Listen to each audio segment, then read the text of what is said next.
Bem, bom dia, pessoal. Tudo bem com vocês? Espero que todo mundo esteja bem. A gente está iniciando aqui mais uma aula dentro da área de farmacologia, atrelada à nossa fisiologia, claro. E hoje o tema a gente vai falar sobre sistema nervoso autônomo simpático. Então hoje vamos conversar o quê? Situações em que nós estaremos utilizando medicamentos, né, que vão estar mexendo no simpático. Muito parecido com outra aula que a gente teve, com outro vídeo que a gente teve, que falava sobre o quê? O parasimpático. Então, hoje, o foco todo é em cima do simpático. Então, quando eu for fazer aquelas perguntinhas para vocês, qual é o sistema que está envolvido ali? Vai ser sempre simpático hoje, tá? Outra coisa, a gente tem dois tópicos que a gente vai abordar muito hoje, que são os medicamentos que mexem aumentando o simpático, que são os agonistas adrenérgicos, como a gente está vendo aí no início da aula, e teremos os medicamentos que estaremos fazendo o quê? Bloqueando o simpático, que são os antagonistas adrenérgicos, que é a segunda parte da aula. Então, como é que a gente vai começar a nossa aula aqui falando sobre o sistema nervoso autônomo, simpático, né? E falando sobre tudo aí relacionado à via toda adrenérgica. Primeiro de tudo, como a gente já falou em outra aula, né? Outra aula nossa que foi do parasimpático, eu falei sobre o quê? Eu falei sobre como ocorre a sinalização, como ocorre o metabolismo lá da acetilcolina e quais são os receptores. Então a gente vai fazer o quê, Bruno? A mesma coisa. A gente vai fazer a mesma coisa agora quando a gente falar do simpático. Então, primeiro de tudo, eu quero fazer o quê? Eu vou mostrar para vocês como ocorre uma neurotransmissão adrenérgica. Bruno, o que eu estou vendo aqui nessa foto que você está me mostrando? Então, vamos lá. Deixa eu botar a mãozinha aqui para vocês. Você está vendo aqui uma região nervo terminal de um neurônio, tá, que está chegando no órgão. Então, Bruno, que neurônio é esse? É aquele neurônio pós-ganglionar do sistema nervoso simpático. Então, ele está chegando lá no órgão e ele vai liberar o neurotransmissor. Se a gente lembrar daquela nossa aula que a gente falou sobre sistema nervoso autônomo, a gente estava falando sobre o quê? Que o neurotransmissor pós-ganglionar do simpático é a noradrenalina ou norepinefrina. Então está aqui simbolizado pela letra NE, norepinefrina ou noradrenalina, são sinônimos. Então o que vai acontecer? Esse neurônio ele vai produzir norepinefrina e vai liberar essa norepinefrina, ativando lá os receptores adrenérgicos, tá? Que são, a gente vai estudar 4 receptores adrenérgicos.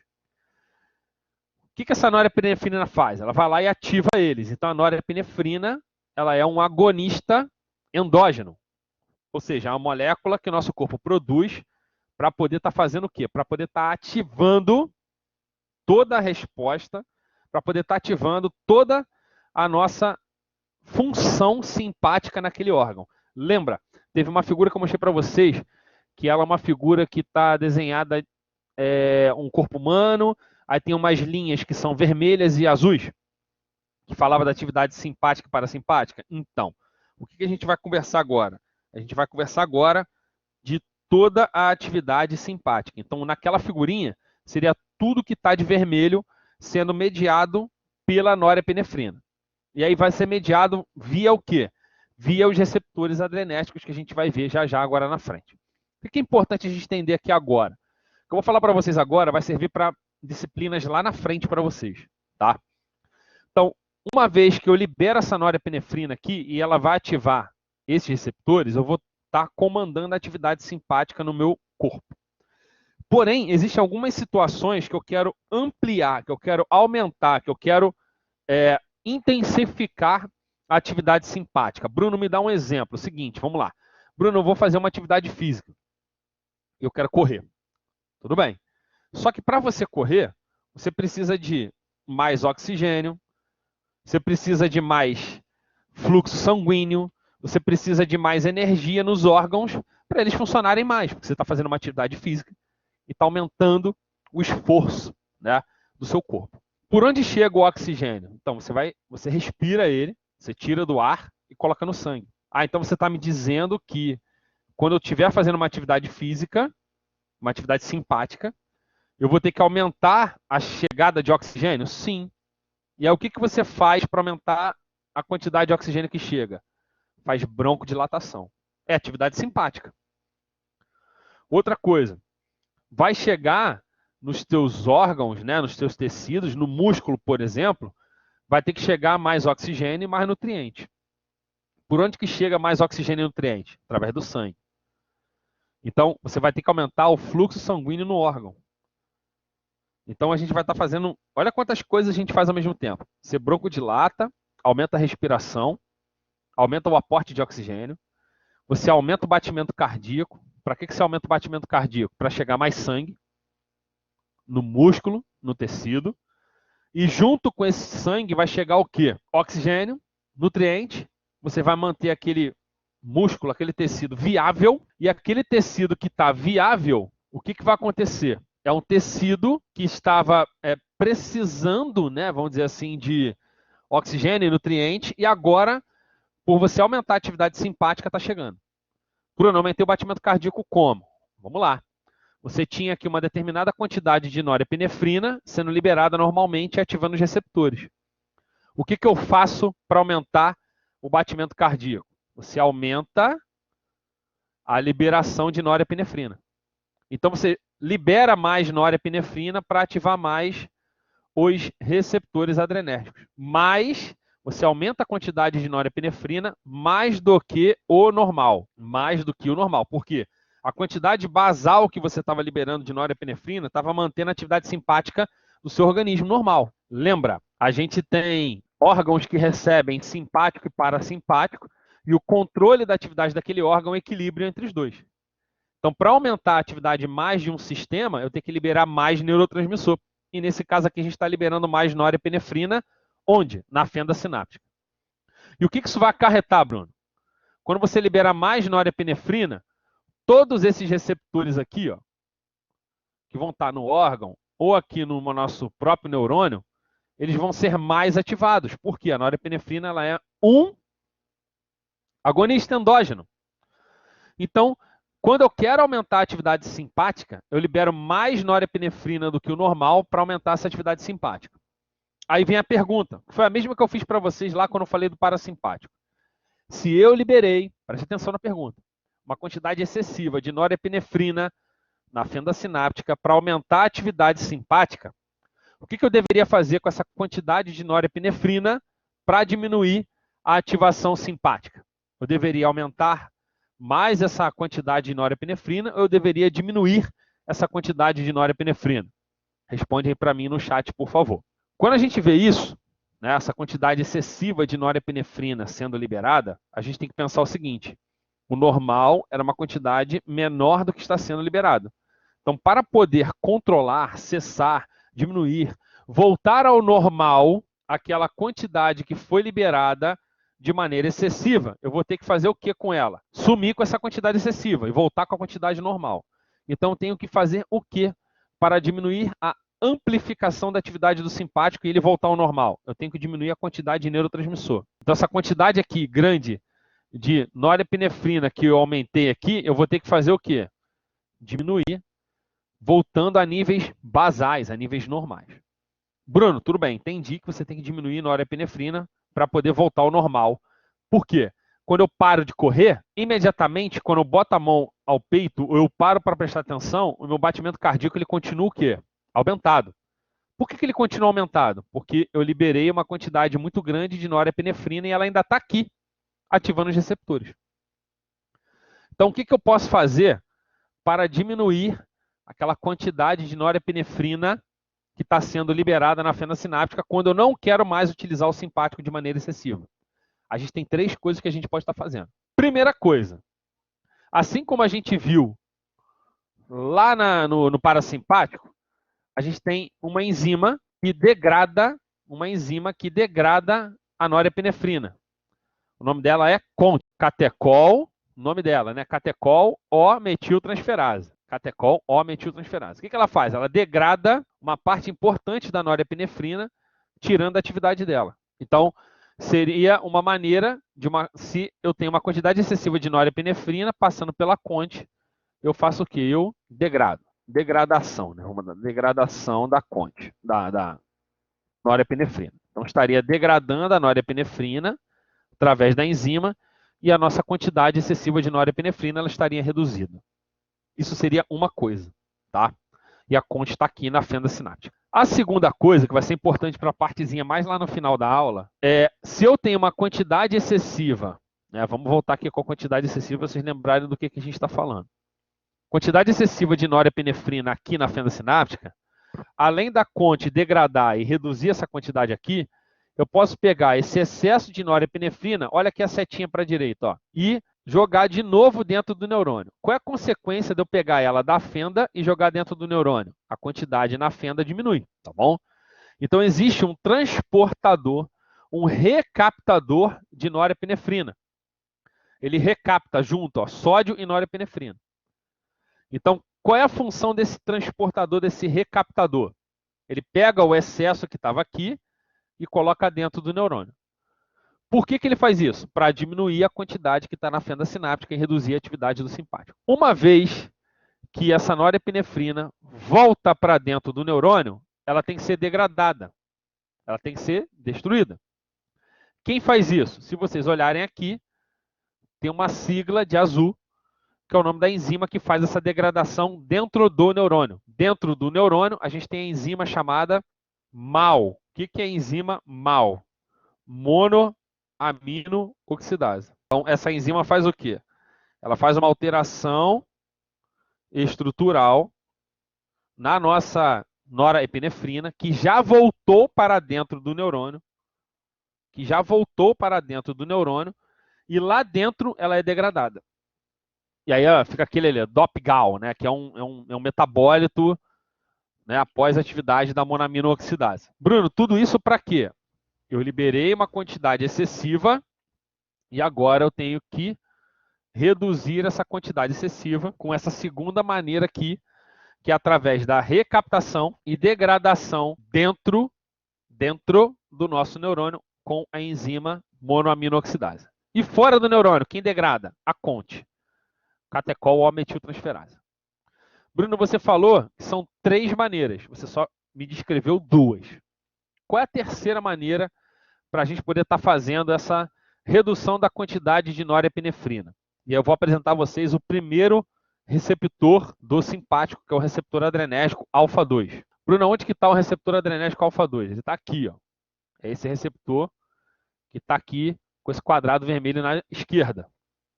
Então, se vocês olharem, a gente consegue observar que a norepinefrina tem uma setinha aqui, ó. Ela se liga no receptor alfa-2, porque a norepinefrina ela é agonista de todos os receptores adrenérgicos. E qual é a consequência dela se ligar no receptor alfa-2? Como ela é agonista, ela vai ativar o receptor alfa-2. E qual é a função desse receptor alfa-2? Diminuir a liberação de norepinefrina. A função, após a ativação do receptor alfa-2, é reduzir a liberação de norepinefrina. Então, Bruno, você está me dizendo que eu tenho 3 maneiras, revisando todas elas, e agora eu vou falar tudo direto. 3 maneiras de controlar a liberação excessiva de norepinefrina quando eu possivelmente tenha a intenção de aumentar a atividade simpática. Exatamente isso. Então, o que a gente consegue observar aqui? Com a liberação excessiva de norepinefrina, a gente ativa muitos receptores e aumenta a atividade simpática. Quando eu quero reduzir essa atividade, eu tenho 3 vias que são ativadas. Bruno, qual é a primeira? Qual é depois? Gente, não tem a primeira, não tem a depois, tá? Todas são ativadas. São as 3 vias que a gente descreveu. Primeira via, vamos lá. Norepinefrina liberada em excesso, na fenda sináptica, ela sofre degradação através da enzima CONT, catecol ou metiltransferase. Então, com isso, eu degrado, reduzo a quantidade de norepinefrina na fenda sináptica. Bruno, qual é a segunda maneira? A segunda maneira é no transportador de norepinefrina para dentro do neurônio, que a gente chama de recaptação. Então, a gente faz uma recaptação de catecolaminas, principalmente aqui que a gente está falando, de norepinefrina, e essa recaptação é através de um transportador específico para a norepinefrina. Então, essa norepinefrina que estava aqui na fenda sináptica, ela volta para dentro do neurônio. Ela sai da fenda. Então, a quantidade dela na fenda sináptica diminui. Uma vez dentro, ela vai sofrer a ação de uma outra enzima de degradação chamada MAO, que é a monoamino-oxidase. Tá bom? E aí vai ser degradada lá pelas mitocôndrias do neurônio, né? Vai ser degradada em um metabólito que não tem atividade nenhuma. E a última maneira de eu estar controlando essa atividade de liberação excessiva de norepinefrina é a própria norepinefrina, olha só, ela se autorregula, gente, olha que legal. A própria norepinefrina ativar o receptor alfa-2 adrenérgico, que é o primeiro que eu estou apresentando para vocês, que está aqui no neurônio. E qual é a função desse receptor alfa-2 adrenérgico quando ele é ativado pela norepinefrina? Após ele ser ativado, ele reduz a liberação da norepinefrina. Então, uma autorregulação que a norepinefrina faz. Então, são 3 mecanismos. 1, degradação pela CONT. 2, recaptação e degradação pela MAL dentro do neurônio. 3, ativação do receptor adrenérgico alfa-2. E essa ativação vai gerar o quê? Vai gerar uma redução da liberação de norepinefrina. Conseguiram pegar esses 3 mecanismos aí? Responde para mim no chat, porque esses 3 mecanismos aí eles vão ser repetidos algumas vezes para vocês lá na frente, tá, gente? 2 desses mecanismos eu vou falar agora, tá? Logo depois é mais na frente, outra parte da aula. E outro mecanismo vai ser falado com vocês em outras matérias, tá? Outras farmacologias que não vai ser agora nesse minuto. Aqui nessa figura mostra muito bem a ação das 2 enzimas. Olha aqui que legal. Você tem aqui, ó, em cima a norepinefrina, ó, catecol O-metiltransferase, monoamina oxidase. Olha que difícil você saber o que a enzima faz. Isso é uma dica, tá, gente? Isso eu falo para todo mundo sempre. Eu já falei isso em aula, né, em outros momentos, mas eu vou repetir agora. Vamos lá. Bruno, eu não sei o que a enzima faz. Catecol O-metiltransferase. Você fala, caramba, que nome difícil. Eu não sei que raio que essa enzima faz. Então é o seguinte, preste atenção. Está aqui a estrutura da norepinefrina.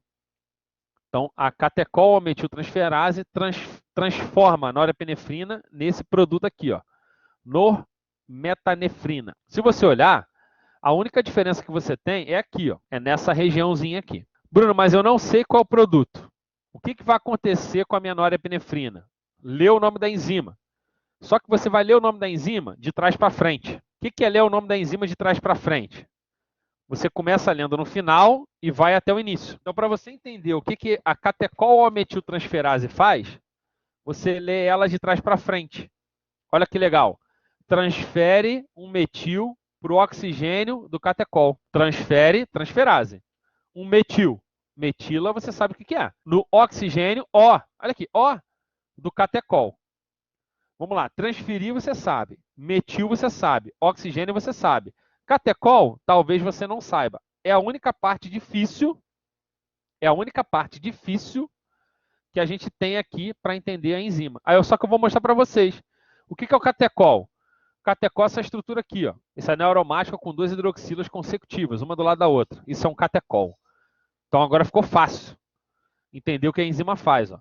Catecol, O-metiltransferase. Transfere um metil para o oxigênio do catecol. Olha o que ele fez. Ele pegou esse oxigênio daqui e transferiu uma metila. Olha a outra, monoamino oxidase. Ih, caramba, não sei. Lê de trás para frente.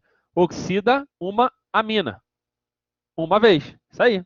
Mono, uma. Amina, oxidase. Bruno, aonde que é o radical amino? Está aqui, ó. Vou oxidar o radical amino uma vez. Está aqui, ó. Olha a resposta lá. Oxidei o radical amino uma vez.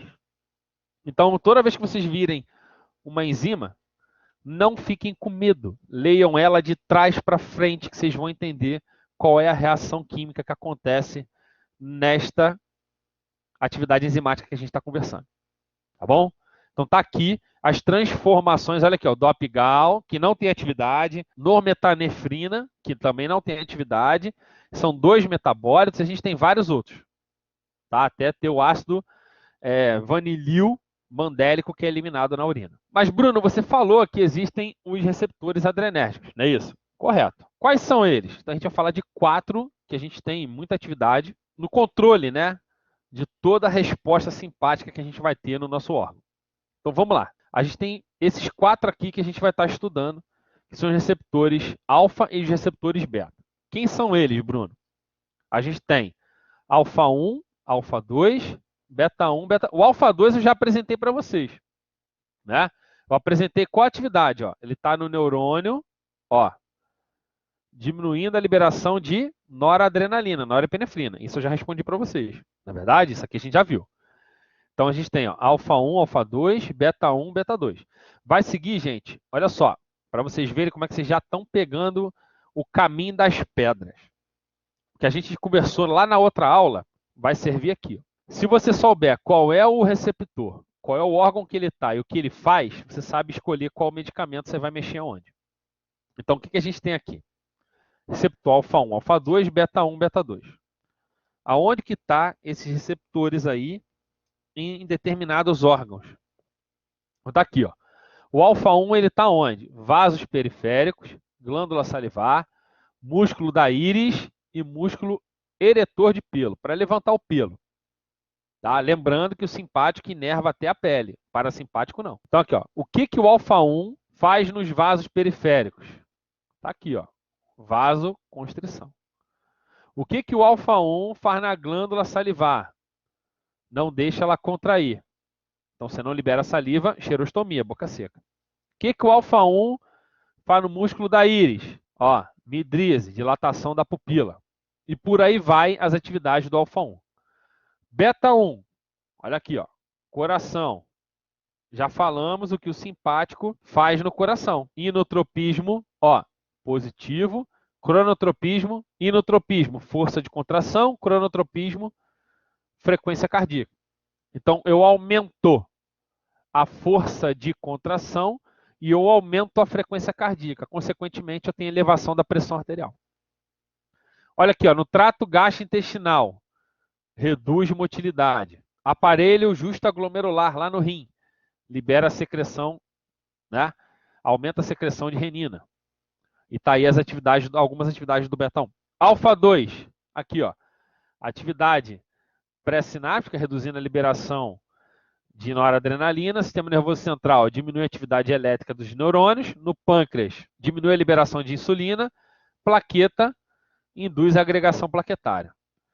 Beta 2, no músculo uterino, relaxa o músculo uterino, relaxa o músculo dos brônquios, nos vasos profundos, vasodilatação, no fígado, glicogenólise, ou seja, degrada glicogênio produzindo glicose. Então tá aí para vocês os receptores, os órgãos e o que eles vão estar comandando de maneira fisiológica. Agora, toda a nossa escolha ela é pautada em qual é o órgão, todas aquelas 4 perguntinhas, lembra? Qual é o problema do paciente, qual é o órgão, qual o receptor que está lá e em qual sistema eu vou mexer. Tá? Então, essas perguntinhas todas a gente vai revisar em vários momentos aqui da aula para que a gente possa tá vendo tudo relacionado às nossas atividades, ok? Agora vocês vão começar a juntar as pecinhas e formar alguma coisa. A ideia é essa. Vocês vão pegando o quê? Vão aumentando o nível de complexidade para começar a entender o porquê das coisas. Tá? E o que é alfa 1, beta 1, alfa 2, beta 2? Isso é fisiologia. Isso é fisiologia, gente. Porque os medicamentos eles vão fazer o quê? Ou aumenta a atividade dos receptores, ou ele diminui. É basicamente isso. Né? E como eu já vim falando para vocês há muito tempo, a farmacologia, não é difícil você entender a essência dela. O difícil é o nome, o receptor, onde ele está. A essência é isso. Você vai usar o medicamento para ativar e melhorar alguma coisa, ou você vai usar o medicamento para bloquear o receptor, né? Ou uma enzima, ou qualquer alguma coisa que você vai bloquear, para você melhorar. Agora, o que vai complicar? É o nome, é a localização, e aí isso tudo é feito como? São estudos contínuos que vocês têm que estar fazendo. Beleza? Então, esses são os receptores que a gente vai estar conversando hoje. De qualquer maneira, qualquer coisa eu vou tentando dar uma cola para vocês, mas, sei lá, deem um print, salvem isso aqui, que isso aqui é extremamente importante para a gente estar falando, tá? Nos próximos slides. Vamos lá. Então, uma outra coisa que é muito importante, né? Aí nós farmacêuticos, a gente não pode deixar isso passar em branco, né? Que é a relação estrutura-atividade. Isso aqui vai ser bem importante, porque isso aqui é uma estratégia que é muito utilizada na indústria farmacêutica para o desenvolvimento de medicamentos. Tá? E o que vai acontecer? Durante todo processo, todo raciocínio, vamos dizer assim, de desenvolvimento de medicamentos, o que vai acontecer? Todo raciocínio voltado para o desenvolvimento de medicamentos é você olhar uma coisa que você sabe que mexe naquele receptor e você modificar. Então, por exemplo, se eu sei que a noradrenalina, meu corpo produz, e ela mexe com todos, se eu mexer na estrutura da noradrenalina, eu consigo produzir um medicamento que possa mexer mais com um ou mais com o outro. Então, eu consigo fazer isso. Para isso, eu tenho que conhecer a estrutura da noradrenalina e o que é importante para a atividade da noradrenalina, em qual receptor. Então, o que a gente tem na noradrenalina de básico que é importante para a gente? A gente tem um anel aromático, né, que não está desenhado aqui, mas a gente tem, né, só para lembrar, na posição 3 e na posição 4 aqui, o catecol, né, as hidroxilas aqui, e a gente tem também, do lado desse anel aromático aqui, ó, um carbono, dois carbonos, né, que é o carbono beta e o carbono alfa, e ligado ao carbono alfa a gente tem o radical aminado. Por isso que essas substâncias aqui, a noradrenalina, a adrenalina e outras, são chamadas de catecolaminas. Por que é catecolaminas? Que tem um catecol e tem um radical amino. Então elas vão ter isso, que são baseadas na norepinefrina, como a gente pode ver aqui. Ó. Então você vê a norepinefrina, ó, posição 1, 2, 3 e 4, tá vendo aqui? Ó, igualzinho, catecol. Carbono beta, é esse primeiro aqui, tem uma hidroxila. O carbono alfa tem o radical amino. Essa é a estrutura da norepinefrina. Bruno, e a adrenalina? Tá aqui, ó, noradrenalina é a norepinefrina. A adrenalina é a epinefrina, tá aqui do lado. Ó, anel aromático, 3 e 4, catecol. Carbono beta, hidroxila. Carbono alfa, amina. E na amina eu tenho uma metila. Quem é essa aqui? A adrenalina ou chamada também, né, de epinefrina. Aqui eu já tenho um medicamento, ó, isoproterenol. Você viu, ó, anel aromático, hidroxila, catecol, carbono beta com a hidroxila, carbono alfa com a amina e isopropila. Propil 3, não é isso? Iso, que está no meio. Iso, igual, de um lado para o outro. Olha o nome do medicamento. Isoproterenol. Isopro, de isopropila. Então, olha só. O que a gente está observando aqui nessa parte? Primeiro aqui, a norepinefrina não tinha nada ligado no radical amino. A epinefrina tinha uma metila. O isoproterenol tinha uma isopropila. Ou seja, eu estou aumentando o tamanho do substituinte no radical amino. Porque aqui eu tinha 2 hidrogênios, agora eu tenho um hidrogênio e uma metila, e agora eu tenho um hidrogênio e uma isopropila. Então eu estou aumentando o tamanho do substituinte. Substituição no radical amino, tamanho do substituinte alquilado. Alquil é o quê? Cadeia de carbonos. Então, quanto mais eu aumento na estrutura de medicamentos que atuam nos receptores adrenérgicos, aqui, ó, do lado direito, no radical amino, eu aumento o tamanho da cadeia de carbonos, mais, né, esses medicamentos aqui vão ter afinidade para o receptor beta. Então, por exemplo, se eu comparar a epinefrina com a noradrenalina, a epinefrina tem mais atividade em receptor beta, mais afinidade do que a norepinefrina. Por quê? Ela tem o radical alquilado aqui no radical amino. Bruno, isoproterenol, afinidade maior ainda do que todos os outros que eu falei anteriormente. Então, quando eu tenho um substituinte maior, alquilado, né, uma cadeia de carbonos, na região aminada da minha catecolamina, a gente tem o quê? Você tem uma maior afinidade pelo receptor beta, ok? Então, dessa maneira que funciona toda a parte de estrutura e atividade. Bruno, e se eu aumentar do outro lado, lá no catecol, a gente vai ver já já. Outra coisa, olha o número 2 aqui, ó. Substituição do grupo aromático. Então, a gente vê aqui, ó, a fenilefrina, aqui embaixo, ó, fenilefrina. Se você olhar, ó, você aumenta a potência de atividade do medicamento mexendo no substituinte do grupo aromático. Então, você tinha aqui um anel aromático, hidroxila, hidroxila, anel aromático, uma hidroxila. Você tirou aquela hidroxila daqui e botou um hidrogênio. O que aconteceu agora com a estrutura da fenilefrina? Quando você comparar a fenilefrina com a epinefrina, a adrenalina, você só tirou a hidroxila. A estrutura, o resto é igual. O que aconteceu? Eu não tinha aqui um catecol. Quem degrada o catecol? A conte. Quando eu tirei a hidroxila da epinefrina e gerei a fenilefrina, não tenho mais catecol. O que aconteceu?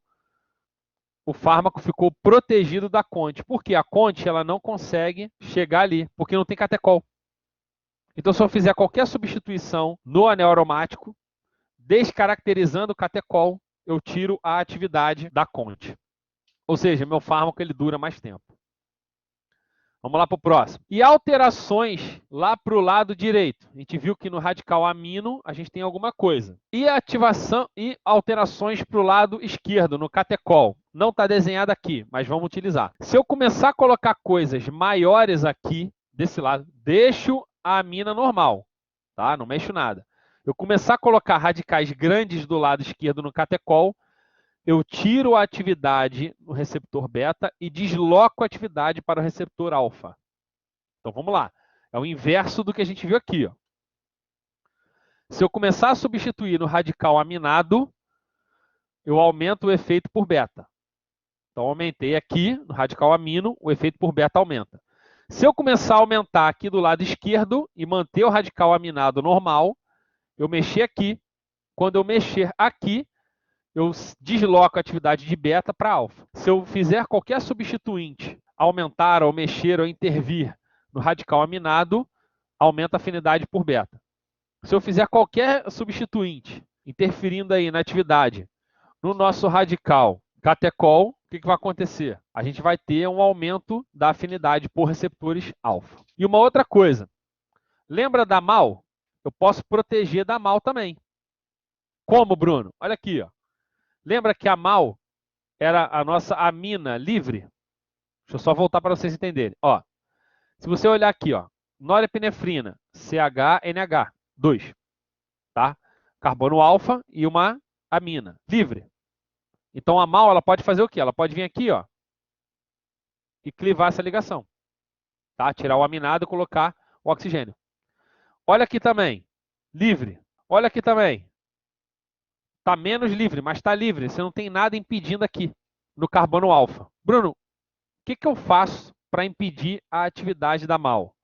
Você coloca substituinte no carbono alfa. Então, tanto na efedrina quanto na anfetamina, você coloca substituintes no carbono alfa. E o que isso vai estar gerando? Esses substituintes no carbono alfa impedem, diminuem a atividade da MAL naquele medicamento. Então a gente falou 4 coisas. Uma, vamos lá, vamos voltar. Se eu aumentar o substituinte na região amino, substituinte alquilado, aumento o efeito, desloco a afinidade para beta. Então, ou seja, meu medicamento tem mais afinidade para o beta, ele liga mais para o beta e menos para o alfa. Liga mais, não quer dizer que não faça efeito no alfa, tá? Faz sim. Bruno, se eu mexer do lado contrário, vou mexer no catecol, diminuo a afinidade por beta e aumento para alfa. Bruno, você falou que tem 2 enzimas aí que a gente pode estar fazendo a degradação, a gente pode estar destruindo, né, degradando os nossos medicamentos, né, que são catecolaminas. O que eu posso estar fazendo para evitar toda essa degradação? É só você atacar na região em que eles vão estar fazendo o seu efeito. Como que eu faço isso, Bruno? Você ataca aonde que a conte e aonde que a MAL vai estar atuando. Então, Bruno, aonde que a conte e a MAL vão estar atuando? Seguinte, quando a gente observa a atividade toda aí da conte, catecol ou metiltransferase. Se você mudou o catecol, ela não funciona mais. Já a MAL, monoaminooxidase, ela vai oxidar o radical aminado. Se você aumentar o substituinte no carbono alfa, que é o carbono colado aqui na amina, você diminui, protege da atividade da MAL. Então foram as 4 coisas que eu falei para vocês. Bruno, os agonistas que a gente tem, né, de atividade em receptores noradrenérgicos, né, em receptores do simpático, eles seguem um pouquinho o que a gente conversou lá quando a gente falou de muscarínico, que tinha um agonista direto e indireto? Tem.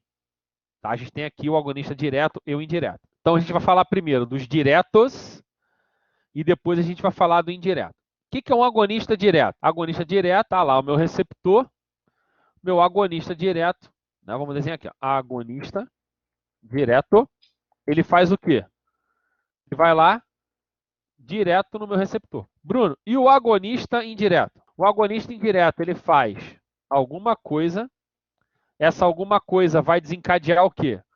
O aumento de norepinefrina ou noradrenalina. Esse aumento de norepinefrina que vai lá mexer com o nosso receptor adrenérgico, tá? Então, olha a diferença, hein? Agonista direto, ele vai direto no receptor, tá? Nos receptores que a gente conversou, alfa e beta, e vai lá e ativa o receptor. Agonista indireto, ele mexe com a quantidade de norepinefrina e ela em excesso que vai lá nos nossos receptores. Ok? Então a gente vai falar dos diretos agora primeiro. Vamos lá falar dos diretos. Os agonistas diretos eles são enquadrados de acordo com a classe química deles, tá? E hoje eu estou sendo bem legal, colocando aqui para vocês o receptor que eles têm mais afinidade, para ajudar vocês a estudar um pouquinho, tá?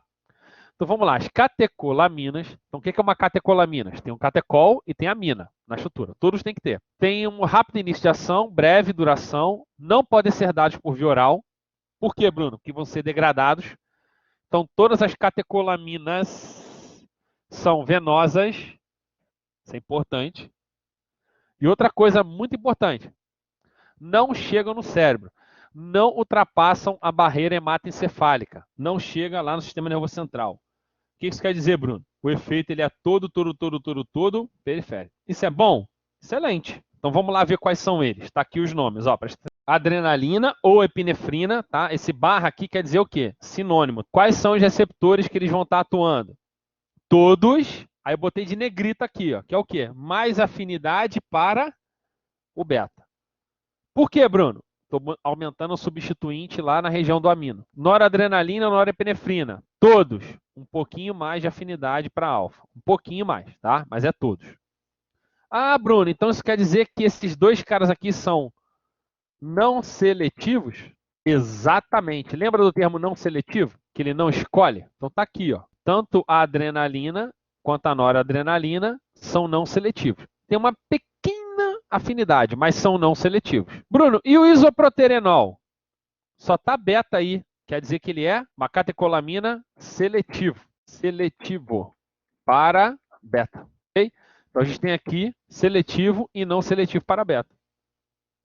Então vou botar a linha de vermelho para diferenciar. Ó. Seletivo para beta, a gente tem isoproterenol e dobutamina. E não seletivo, a gente tem aqui, ó.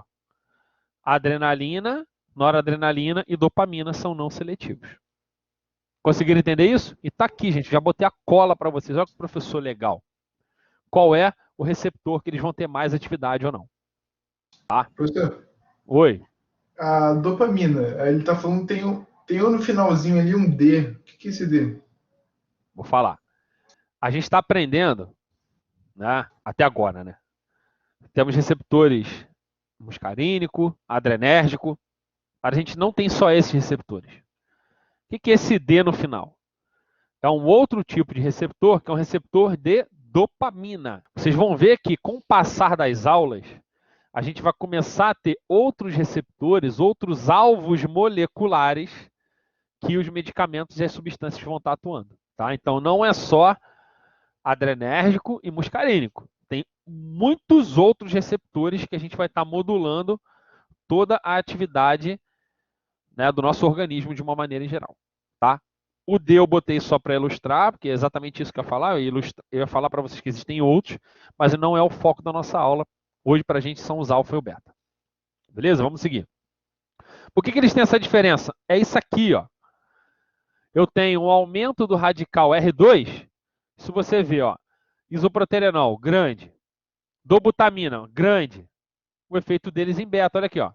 Maior em beta do que em alfa. Maior em beta do que alfa. Tá aqui, ó.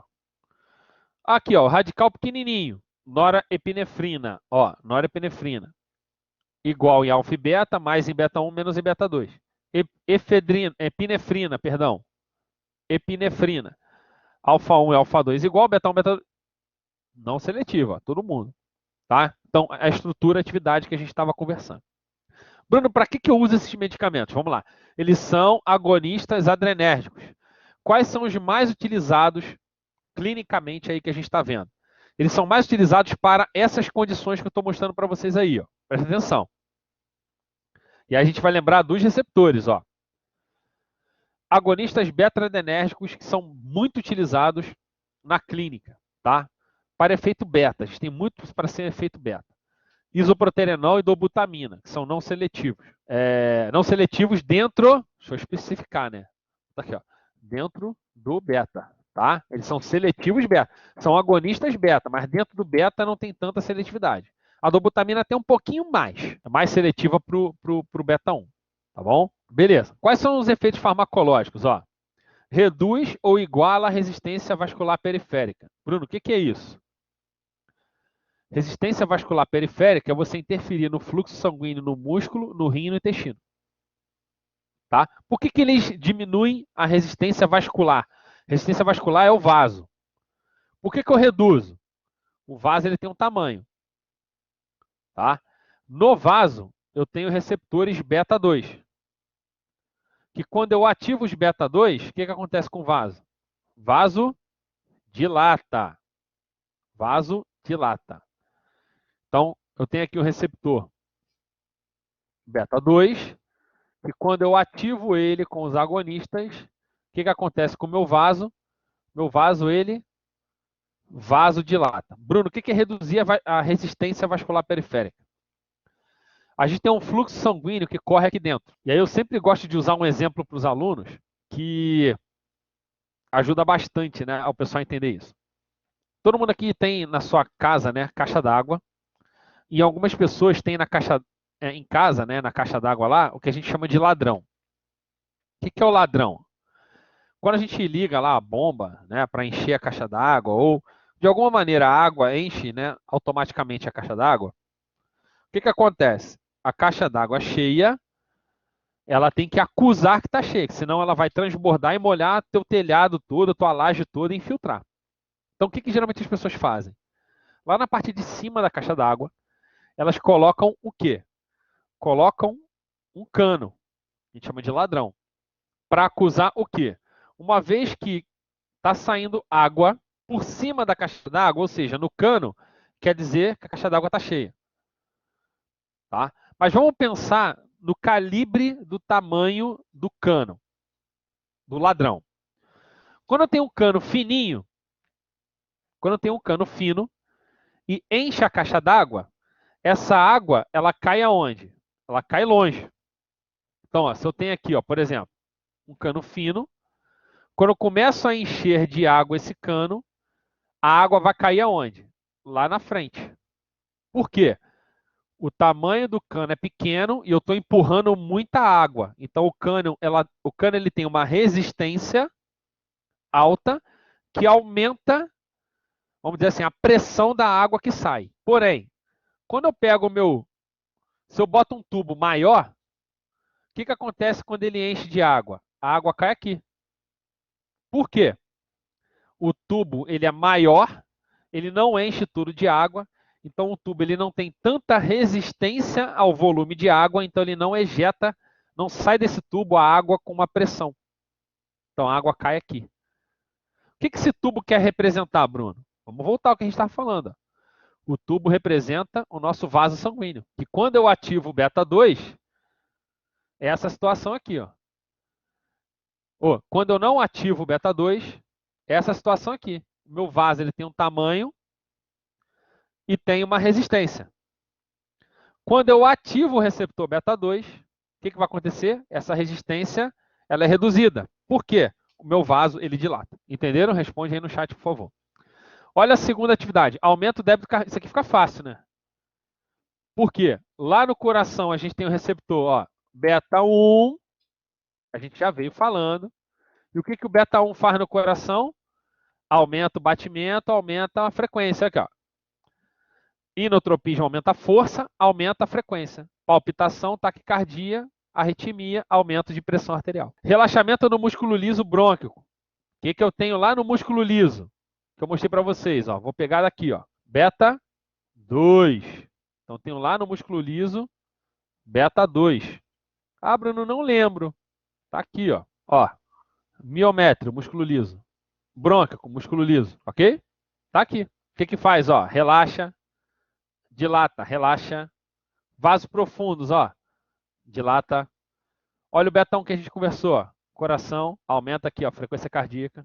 Tá vendo tudo que a gente está falando? Tá aqui, só voltar naquela figurinha que a gente mata toda a resposta. E também reduzem a liberação de histamina em mastócito. Tá? A gente tem lá receptor beta em mastócito que reduz a liberação de histamina. Bruno, então, calma aí. Se diminui a liberação de histamina, eu posso usar então para alergia? Então, você já deve ter visto em filmes algumas situações em que as pessoas estão com alergia e aí tem uma canetinha que injeta na pessoa, ou em jogo, né, ou qualquer coisa. O que significa aquela canetinha? Tem uma catecolamina ali. Para quê? Reduzir a degranulação de mastócito e reduzir a liberação de histamina, reduzindo a alergia. Tá? Tem consequências, né? Porque a gente está liberando ali, colocando uma catecolamina. Tá bom? Mas tem essa atividade. Tá bom? Então, o efeito deles é esse. O efeito farmacológico deles é esse aqui, ó. Mexer nos receptores e aumentar a atividade deles. Com isso, melhora uma determinada patologia. Farmacocinética dele. Absorção rápida, parenteral inalatória, no caso do isoproterenol. Metabolismo rápido em outros tecidos. Ó, a Conte degrada o isoproterenol. Por que ele tem catecol? Tá? Alteração no amino, não é no catecol. Todos eles. Efeitos adversos, acabamos de falar. Ó. Palpitação, taquicardia, cefaleia, a pele fica vermelha, isquemia, arritmia. Tudo relacionado ao quê? Aos efeitos. Usos terapêuticos, aí que é importante. Ó. Quais as situações que eu quero utilizar esses medicamentos? Para quê? O que eu quero fazer no paciente? O que o paciente tem que eu quero melhorar ativando os receptores beta? Está aqui, ó. Isoproterenol em emergências, de uma maneira geral. Tratamento agudo de insuficiência cardíaca. Tá? O coração do paciente está fraco, você tem que aumentar o batimento para ajudar. Infarto agudo do miocárdio. Infarto, parada cardíaca. Descompensação após cirurgia cardíaca. Ou seja, o coração, todas essas situações, essas três, o coração não está conseguindo contrair. Então eu posso estimular ele a contrair utilizando agonistas beta-adrenérgicos. Bruno, os que não são agonistas beta serve? Serve, mas olha só. Você vai mexer no beta e vai mexer no alfa. Lembra aquela historinha de mexer onde você quer e onde você não quer? Então você tem que tomar cuidado. Se o paciente tiver necessidade, você faz.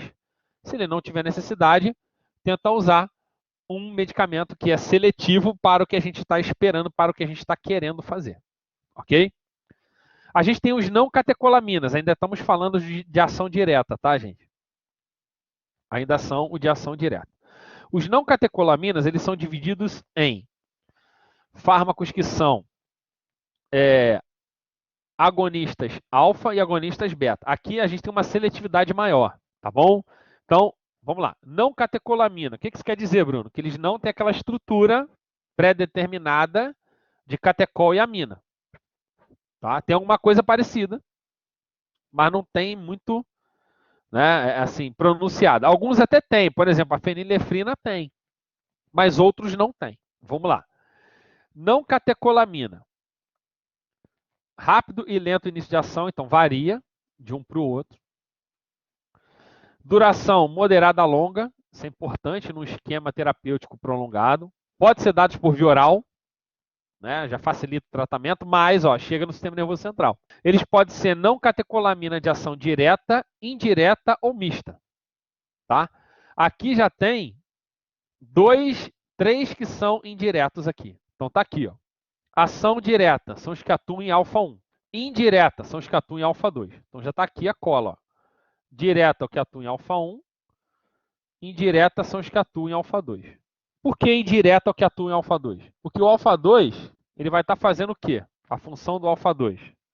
Reduzir, né, uma determinada atividade. Então a gente vai ver algumas condições aqui que vão dar uma condição de ser indireto, reduzir os níveis de noradrenalina e com isso ter uma atividade indireta. Vamos falar primeiro dos alfa. 1, que é mais conhecido. Então aqui, ó, fenilefrina, nafazolina, oximetazolina. Todos eles são o quê? Descongestionante nasal. Tá? Ou colírios para fazer midríase, dilatação de pupila. Clonidina, dexmedetomidina e metildopa são medicamentos que atuam em alfa-2, clonidina e metildopa para controle de pressão arterial e o dexmedetomidina, o PCDex, para sedar o paciente. Tá? São usos diferentes. Tá aqui a estrutura deles. Então, o que, que eu tenho? Olha aqui, ó. Olha o radical aminado, como é que é diferente. Ó. Olha aqui como é que é diferente o amino.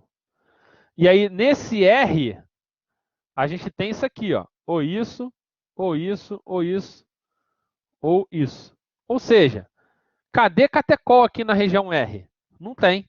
Por isso que o foco deles é a atividade em receptor alfa. Vamos lá. Alfa-1 adrenérgico. Em que situações que eu vou usar os alfa-1 adrenérgicos?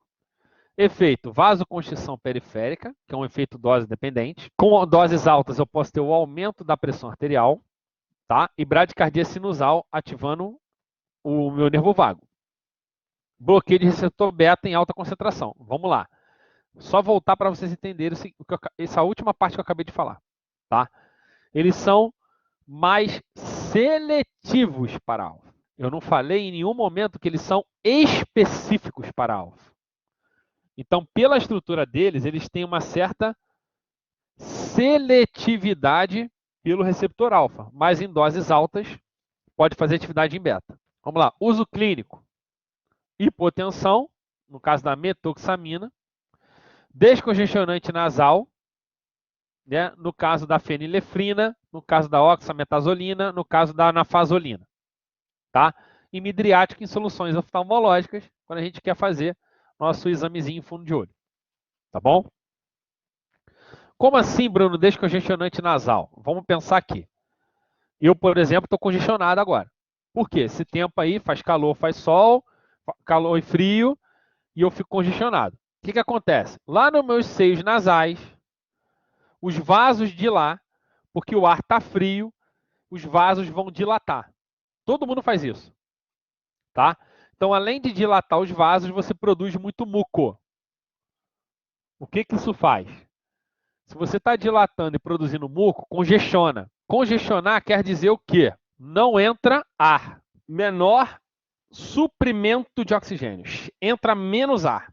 Por quê? Está bloqueando a passagem de ar, o muco e a vasodilatação.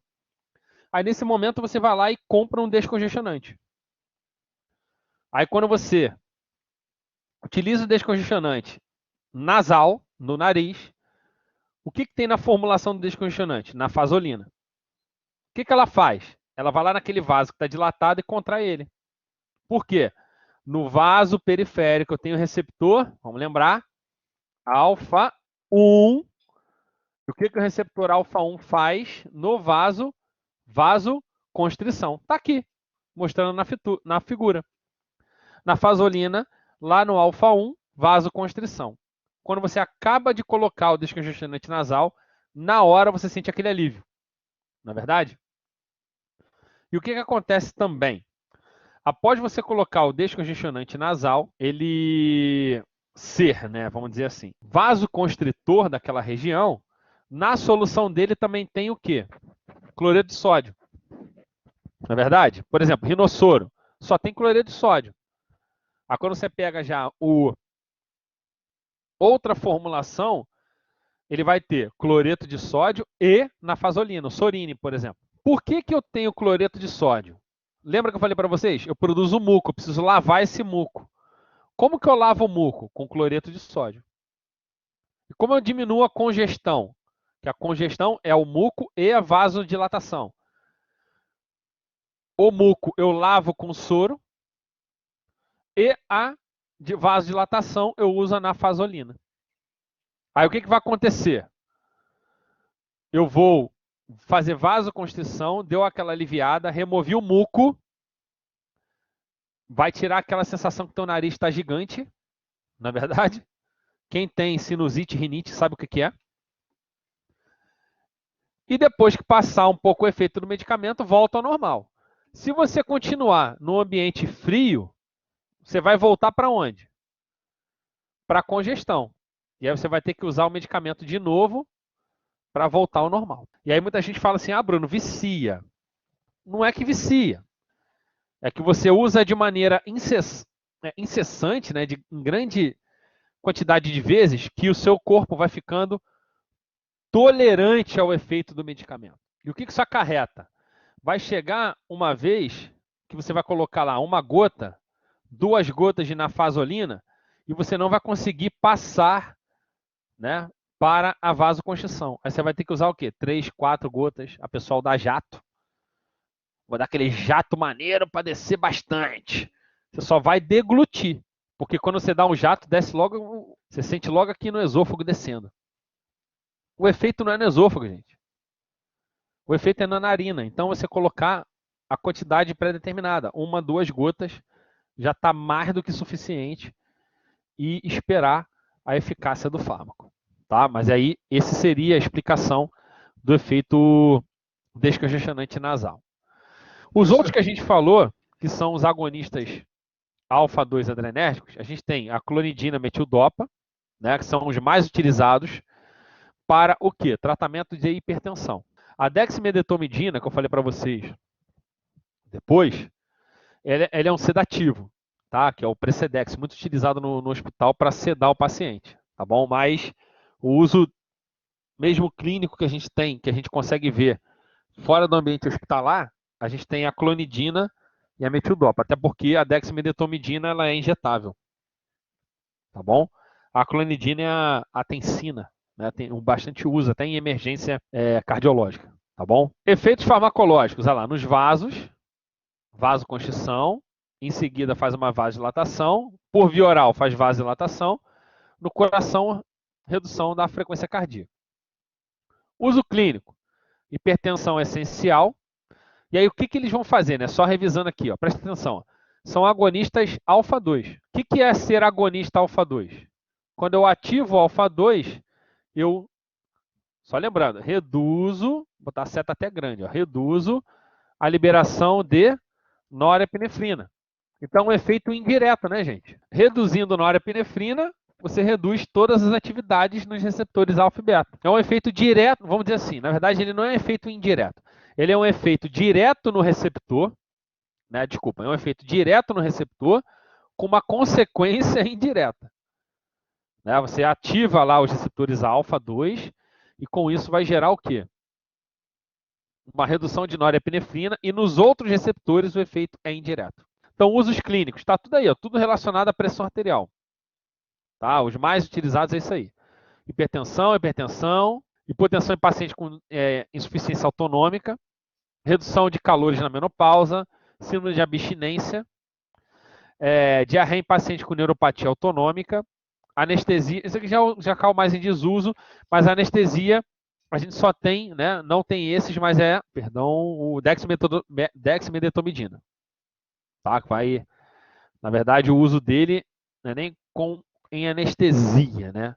Mas sim para deixar o paciente sedado, tá bom? Você diminui tanto norepinefrina que o paciente tira o estado dele de vigília, ele dorme e fica lá, né, sedado. Efeitos indesejáveis. São todos os efeitos colaterais da redução da norepinefrina. Lembra que a gente tem parasimpático e a gente tem o simpático, ok? Então a gente tem esses dois sistema nervoso autônomo atuando em órgãos. Então você tem aí o órgão está recebendo os dois. Quando você, porventura, diminui a atividade de um, quem que vai comandar o efeito do órgão? O outro. Então, quando você reduz muito a atividade da norepinefrina, quem que vai estar desenvolvendo os sintomas? O parasimpático. Olha aqui os efeitos todos do parasimpático, que a gente já conversou. Está aqui os efeitos deles. A gente já conversou do parasimpático. Então, você reduz tanto a norepinefrina que o simpático cessa e o parasimpático, ele acaba, vamos dizer assim, dominando a nossa atividade nos órgãos que recebem os dois. Tá? Que recebem os dois, o simpático e o parasimpático. A gente tem um problema muito grande do uso de doses elevadas, tá, gente? Desses medicamentos. Qual o problema? Você pode causar uma hipertensão transiente seguida de hipotensão. Que isso? Você vai estar causando uma hipertensão transitória. Você não viu aí que quando você diminui muito a norepinefrina, o que você faz? Você perde o controle ali daquela determinada atividade. E o que isso vai estar gerando? Com essa redução de norepinefrina, o seu corpo vai tentar liberar mais. Então ele vai aparentemente causar uma hipertensão, tentando, né? Vai tentar liberar mais, vai tentar aumentar o batimento cardíaco, mas não vai conseguir. Que logo depois vem uma hipotensão, uma bradicardia, uma depressão respiratória e piora o quadro do nosso paciente. Bruno, você falou que as não catecolaminas têm atividades seletivas, ou em alfa ou em beta. Não é isso? A gente já falou dos alfa, agora a gente vai falar dos beta. Quais são os seletivos beta? Seletivo beta 2. Ah, Bruno, eles são seletivos só para o beta 2? Não. Eles são seletivos para beta. Só que eles são utilizados por via inalatória. Então não quer dizer que seja só beta 2. Também a atividade em beta 1. Só que a via que eles são utilizados fazem o quê? Uma certa seletividade para o beta 2. Lembra do ipratrópio? Que eu falei para vocês, ele é antagonista, porém não seletivo, porém a via seleciona. É a mesma coisa. Eles estão só sendo relacionados a seletivos beta 2 por causa da via. Porque a via é uma via que seleciona o receptor beta 2, que está no pulmão. Tá? E a atividade em beta 2 que eu quero no pulmão é fazer o quê? Broncodilatação. Broncodilatação. Então, olha aqui. Tá aqui os medicamentos. Só botei alguns só, não são todos. Tá? Tem vários outros. Efeito farmacológico. Se você olhar, a ideia toda é a atividade, né, pulmonar. Ó, broncodilatação, diminuição da resistência de vias aéreas, redução da liberação de citocinas inflamatórias, né, principalmente na região pulmonar, aumento da depuração mucociliar, redução da permeabilidade microvascular, inibição de fosfolipase, inibição de neurotransmissão colinérgica, ou seja, tudo para você diminuir a atividade pulmonar, a atividade de redução de fluxo de ar pulmonar, vamos dizer assim. Então, o uso deles é mais para doenças em que eu quero fazer isso, esses efeitos. Que doenças são essas? Está aqui, ó. Doença obstrutiva de via aérea, broncoespasmo, asma, tá? Não isoladamente, mas junto com outros medicamentos que a gente vai aprender mais na frente, como anti-inflamatórios e corticosteroides. E tem um uso, tá? Que ele poderia ser utilizado, que é o atraso no trabalho de parto. Bruno, o que é o atraso do trabalho de parto? Vamos colar. A gente está falando de seletividade para o beta 2, né? Trabalho de parto está falando de quê, gente? Útero. O que é o trabalho de parto? O trabalho de parto é você pegar lá o miométrio da mulher, o músculo que envolve o útero, contrair e expulsar a criança. O que acontece quando eu ativo o beta 2? Olha aqui, relaxamento do miométrio. Então, eu não consigo, né, vamos dizer assim, contrair da maneira que eu estaria contraindo o meu miométrio para expulsar a criança. Por isso que eu atraso o trabalho de parto. Efeitos adversos. São efeitos que podem acontecer em outros beta 2 e o principal efeito adverso no beta 1. Tá? Por quê? No beta 1 causa taquicardia. Vamos lá. Aumento da mortalidade com asma seria um mecanismo de tolerância, ou seja, você está usando o medicamento, ele não está aumentando a sua eficácia, e hiperglicemia. Vocês vão entender isso já já que eu vou falar com vocês. Vamos voltar rapidinho. Alguém conhece esse medicamento aqui que é muito falado? Fenoterol. É o famoso Berotec. Todos eles aqui, se a gente utilizar uma dose elevada, uma quantidade grande, eles vão fazer efeito no beta 2 e também no, lembrando, né, no beta 1. Esse que é o maior problema. Porque eu ativar o beta 1, eu vou causar o quê? Taquicardia. Então a gente vê muita associação, paciente que vai estar fazendo tratamento de asma, qualquer problema respiratório mais grave, o uso de fenoterol com ipratrópio, famoso Berotec Atrovente. Por que eu utilizo os dois? Vamos lá. O ipratrópio, ele é o quê? Antagonista muscarínico. Qual seria a atividade dele? Se eu bloquear Vamos lembrar, né? Receptor M3. Bloqueando o M3, eu não vou fazer broncoconstrição. O M3, que ele tem a função de fazer contração do músculo, se eu bloquear com hipratrópio o M3, eu não faço broncoconstrição. Bruno, o que isso quer dizer? Vamos lá, desenhar para vocês entenderem. Brônquio normal, brônquio contraído, brônquio dilatado. Normal é o meio. Contraído embaixo, dilatado em cima. Então aqui é normal, dilatado, aqui embaixo, contraído. Seriam as três condições do meu brônquio. Contraído, normal, dilatado. Bruno, quem que faz essa função dele ficar contraído? Vou botar aqui embaixo. M3. O M3 que tem essa função aqui, né? De sair daqui para cá. Bruno, quem tem a função de dilatar? Beta 2. Então, beta 2 que tem essa função de sair do normal e trazer para o dilatado. Por que eu uso fenoterol, Perotec, com hipratrópio, que é o atrovente? Seguinte, quando você usa o hipratrópio, você vai estar fazendo o quê? O hipratrópio, você está bloqueando o M3. Então, você não está deixando o brônquio ficar contraído. Ou seja, se o brônquio estiver contraído, ele volta para o normal. E por que eu uso o fenoterol? O fenoterol, ele é agonista beta 2. Então, o que ele vai fazer? Ele vai induzir a broncodilatação. Então, quando eu uso os dois juntos, a ideia é fazer isso aqui de azul. Ó. Sair daqui e vir para cá. Hipratrópio bloqueia a contração e o fenoterol acelera a dilatação. Os dois juntos, eu acelero o estágio de contraído para dilatado. Por que usar os dois juntos? Isso é uma associação benéfica. Quando eu uso os dois sozinhos, eu tenho que dar uma dose maior. E aí qual é o risco? Taquicardia dos dois. Quando eu uso os dois juntos, eu dou uma dose menor dos dois. Então eu diminuo a chance de taquicardia quando eu utilizo os dois juntos. Por quê? Se os dois juntos eu acelero esse processo, eu não preciso dar uma dose alta do hipratrópio para bloquear o M3, nem uma dose alta do fenoterol para ativar o beta 2. Reduz a dose dos dois quase a metade e eu faço esse processo ser acelerado ali. O que muda de um agonista beta para o outro? Tempo de meia-vida, tá? Tem alguns que têm um tempo de efeito maior. Por exemplo, salmeterol pode ficar até 12 horas quase fazendo efeito.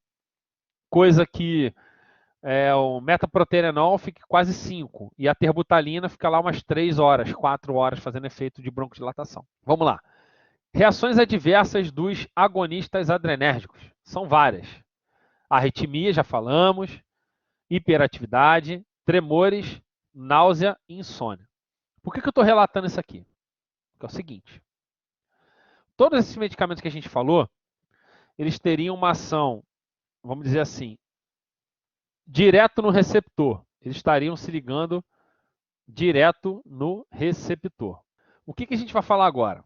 Os diretos podem causar isso? Podem, porque eles podem ativar outros receptores e causar todas essas complicações aí.